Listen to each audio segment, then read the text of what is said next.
All right, so the first thing that you want to do to access your map light is to remove the map light housing.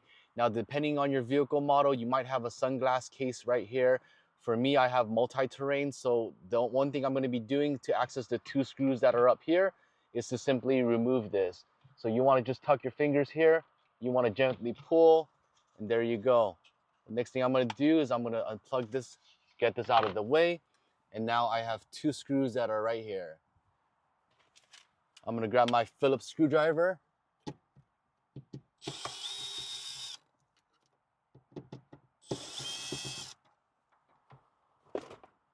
Here are the 2 screws.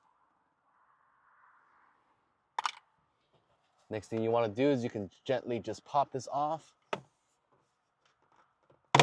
There's going to be bolts right here, clips right here and here, as well as your clips that are going to be up here.